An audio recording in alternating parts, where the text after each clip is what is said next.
1000 francs comoriens, soit environ 2,03 € le litre. Pourquoi les Comores sont-elles devenues l'exception rouge de l'océan Indien? Regardez autour de nous. À Maurice, à Madagascar, aux Seychelles, on s'inquiète de la vie chère. Mais aux Comores, nous venons de franchir une ligne rouge qu'aucun de nos voisins n'a osé traverser. Le carburant à 1000 francs le litre. Pourquoi sommes-nous les seuls? Pourquoi le père de famille à Moroni paie-t-il son essence plus cher que celui de Port-Louis à Maurice, de Victoria aux Seychelles, ou même de Tananarive à Madagascar? La réponse n'est pas seulement dans le prix du pétrole mondial. Elle est dans nos ports, dans nos taxes et dans nos choix politiques. Comparons l'incomparable en ce mois de mai 2026. Madagascar, environ 512 francs comoriens grâce à une régulation stricte. Maurice, environ 640 francs comoriens.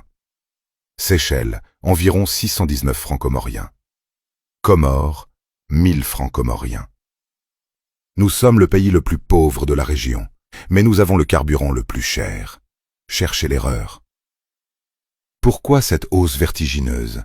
Il y a 3 coupables. Premièrement, l'agonie de nos infrastructures. Nos ports sont trop petits. Les grands pétroliers qui livrent Maurice ou Madagascar ne peuvent pas accoster chez nous. Résultat, nous payons des petits bateaux qui font des navettes coûteuses. C'est comme acheter son riz au kilo plutôt qu'au sac. On paye le prix fort à cause de l'amateurisme de nos infrastructures portuaires délaissées depuis des décennies. Deuxièmement, le sous-investissement chronique. Où sont nos capacités de stockage?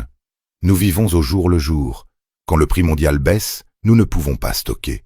Quand il monte, nous subissons immédiatement. Ce manque d'investissement dans les cuves et la logistique pétrolière nous rend esclaves des traders comme Vitol. Troisièmement, la fiscalité étouffe peuple. Aux Comores, l'État utilise le carburant comme une caisse enregistreuse. Plutôt que de réduire les taxes pour protéger le pouvoir d'achat lors des crises, on maintient des prélèvements élevés pour financer le train de vie de l'administration.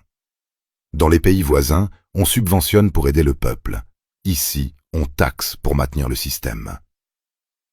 En conclusion, le carburant à 1000 francs, ce n'est pas une fatalité internationale. C'est le résultat d'une gestion nationale sans vision. On ne peut pas parler d'émergence quand le moteur de l'économie, l'énergie, est devenu inaccessible pour le citoyen lambda. La prochaine fois que les partisans du pouvoir vous diront que c'est la faute de la guerre ou du marché mondial, rappelez-leur que le marché est le même pour Maurice et les Seychelles. La différence, c'est la gouvernance.